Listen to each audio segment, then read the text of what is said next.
Welcome friends, welcome to this new video. आज के इस वीडियो में हम डिस्कशन करने वाले हैं एक नए सेक्शन के बारे में, दैट इज़ 194Q, जो कि गवर्नमेंट ऑफ इंडिया ने इंट्रोड्यूस किया था फाइनेंस एक्ट 2021 के अंदर।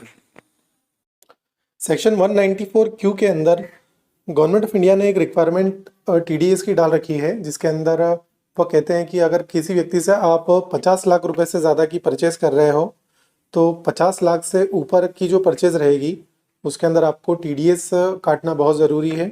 TDS की क्या रेट रहेगी, कब इसे काटना है, ये सारा डिस्कशन हम इस वीडियो में करने वाले हैं। तो चलिए शुरू करते हैं इस वीडियो को। वीडियो अगर अच्छा लगे तो अंत में इसे लाइक ज़रूर करें और चैनल को सब्सक्राइब करना ना भूलें। चलिए शुरू करते हैं 194Q का discussion. Mainly 194Q of the income tax act कहता है कि TDS काटने की रिक्वायरमेंट रहेगी बायर को अगर वह किसी रेसिडेंट सेलर से कुछ परचेस कर रहा है और साल भर के अंदर जो परचेस किया है वह 50 लाख रुपए से ज़्यादा का अमाउंट का उसने परचेस किया है। तो ऐसे केस में 50 लाख रुपए से ऊपर का जो अमाउंट का वो परचेस कर रहा है उसका जब वह पेमेंट करेगा तब उसे TDS काटने की रिक्वायरमेंट रहेगी। TDS की क्या रेट रहेगी इसके बारे में हम आगे डिस्कस करते हैं। यहाँ पर एक बात ध्यान देने वाली है कि यह जो सेक्शन है 194Q यह केवल गुड्स के परचेस के ऊपर ही लगेगा। मतलब अगर आप किसी से सर्विस ले रहे हैं और भले ही वो 50 लाख रुपए से ज़्यादा की भी ले रहे हो तो वहाँ पर आपको TDS काटने की ज़रूरत बिल्कुल नहीं है। अब आगे बात करते हैं कि बायर कौन होता है। बायर की डेफिनेशन 194Q में बताई गई है। बायर वह व्यक्ति होगा जिसकी प्रेसिडिंग फाइनेंशियल ईयर के अंदर जिसका टर्नओवर 10 करोड़ रुपए से ज़्यादा का होगा। मतलब अगर जिसका टर्नओवर 10 करोड़ रुपए से कम है और वह कहीं परचेस कर रहा है, कोई गुड्स परचेस कर रहा है और 50 लाख से ज़्यादा का भी अगर पेमेंट कर रहा है तो फिर उसे TDS काटने की ज़रूरत नहीं है, क्योंकि उसका प्रेसिडिंग फाइनेंशियल ईयर में जो टर्नओवर है वह 10 करोड़ रुपए से कम का है। अब जानते हैं कि TDS काटना कब है।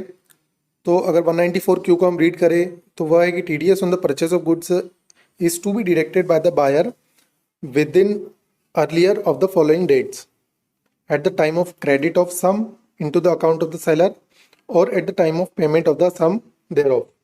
मतलब क्रेडिट करने या पेमेंट करने, इन दोनों में से जो भी आप पहले कर रहे हो उस डेट को आपको TDS काटना ज़रूरी है। अब आगे देखते हैं कि किस रेट से TDS काटने की ज़रूरत है 194Q में। तो 194Q में सेक्शन कहता है कि अगर आप 50 लाख रुपए से ज़्यादा का पेमेंट कर रहे हो या परचेस कर रहे हो गुड्स का, तो 50 लाख रुपए से ऊपर की जब पेमेंट आप करोगे तो आपको 0.1% ऑफ द परचेज वैल्यू का आपको TDS काटना ज़रूरी है। एक बात और यहाँ पर ध्यान रखें कि अगर सेलर का जो पैन नंबर आपके पास अवेलेबल नहीं है तो आपको 0.1% की जगह आपको 5% की रेट से TDS काटना है। अब देखते हैं यह अप्लीकेबल कब से हो रहा है। तो 1 जुलाई 2021 से यह प्रोविज़न अप्लीकेबल हो रहा है। साथ ही 194Q के अंदर 2 एग्जम्पशंस भी दी गई है, तो उसे भी अब हम डिस्कस कर लेते हैं। तो देखते हैं पहली एग्जम्पशन को, जिसके अंदर ये कहा गया है कि अगर TDS ऑलरेडी इनकम टैक्स के किसी प्रोविज़न के तहत काटा जा रहा है तो फिर 194Q एप्लीकेबल नहीं रहेगा। साथ ही अगर 206C के अंतर्गत अगर TCS भी कलेक्ट किया जा रहा है उसी ट्रांजैक्शन के ऊपर तो TDS का 194Q सेक्शन एप्लीकेबल नहीं रहेगा। यहाँ पर एक बात ध्यान देने वाली है कि यह जो एग्जम्पशन है वह 206C के लिए है, ना कि 206C1H के लिए। यहाँ पर सेक्शन 206C1H का भी एक छोटा सा डिस्कशन करना बहुत ज़रूरी है, इसलिए हम इसे भी यहाँ पर कवर कर रहे हैं। 206C1H ये कहता है कि अगर कोई सेलर किसी बायर को 50 लाख रुपए से ज़्यादा का अमाउंट का कोई भी गुड्स अगर बेच रहा है तो उसे 0.1% की रेट से टैक्स कलेक्ट करने की भी आवश्यकता होती है, जिसे हम शॉर्ट में टैक्स कलेक्टेड एट सोर्स भी कहते हैं। तो अगर 3 कंडीशंस फुलफिल हो जाती है तो यह सेक्शन एप्लीकेबल हो जाता है।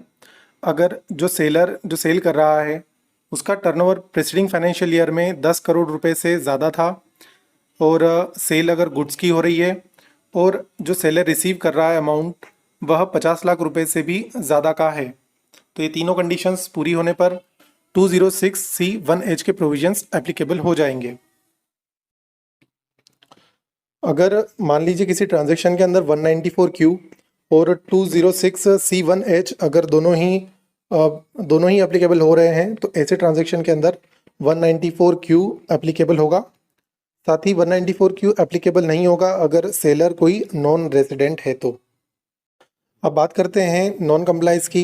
अगर 194Q अगर कंप्लाई नहीं किया किसी व्यक्ति ने तो उसके क्या इम्प्लीकेशंस रहेंगे। अगर 194Q अगर कंप्लाई नहीं किया जाता है तो section 40A of the income tax act के अकॉर्डिंग जो खर्चा है वह डिसअलाउ किया जाएगा 30% तक। मतलब 30% of the value of the transaction को डिसअलाउ कर दिया जाएगा, जैसा कि दूसरे भी एक्सपेंसेस में किया जाता है। सेक्शन 194Q के अंदर यह क्लियर नहीं किया गया है कि जो गुड्स परचेज किया जा रहा है वह कैपिटल या रेवेन्यू में से कौन सा होना चाहिए। तो हम यही मान रहे हैं कि यह कैपिटल और रेवेन्यू दोनों ही तरह के गुड्स के ऊपर एप्लीकेबल होगा। चलिए अब एग्जांपल देखते हैं 194Q से रिलेटेड। मिस्टर ए बायर है और mister B seller. Mister A का टर्नओवर प्रीसीडिंग फाइनेंशियल ईयर में 50 करोड़ रुपीस था, जबकि उन्होंने इस साल 52 लाख रुपीस का परचेज किया है मिस्टर बी से। तो यहाँ पर 194Q एप्लीकेबल होगा या नहीं, इसे देखते हैं। चूँकि प्रीसीडिंग फाइनेंशियल ईयर में 10 करोड़ रुपए से ज़्यादा का टर्नओवर था मिस्टर ए का, और मिस्टर बी से वह 50 लाख रुपए से ज़्यादा का अमाउंट का परचेज कर रहे हैं, तो ऐसे केस में 194Q TDS का प्रोविजन अप्लीकेबल हो जाएगा। मगर जो यहाँ पर टैक्सेबल अमाउंट रहेगा वह केवल 2 लाख रुपए रहेगा, जो कि 50 लाख रुपए से ऊपर है, और TDS का रेट रहेगा 0.1%। चलिए एक और एग्जाम्पल देखते हैं। मिस्टर एक्स और वाई के बीच में एक ट्रांजेक्शन हो रहा है 60 लाख रुपीज़ का। मिस्टर एक्स बायर है और mister Y seller. Mister X की प्रेसिडिंग फाइनेंशियल ईयर में जो टर्नओवर था वह 40 करोड़ रुपीस था। अब यहाँ पर हम देखते हैं कि 194Q का प्रोविजन एप्लीकेबल होगा या नहीं। क्योंकि यहाँ पर सेलर और बायर दोनों के ही टर्नओवर 10 करोड़ रुपए से ज़्यादा है, इसलिए 194Q और 206C1H दोनों ही एप्लीकेबल होंगे। क्योंकि दोनों ही प्रोविजंस एप्लीकेबल होंगे, इसलिए 194Q ही यहाँ पर एप्लीकेबल रहेगा।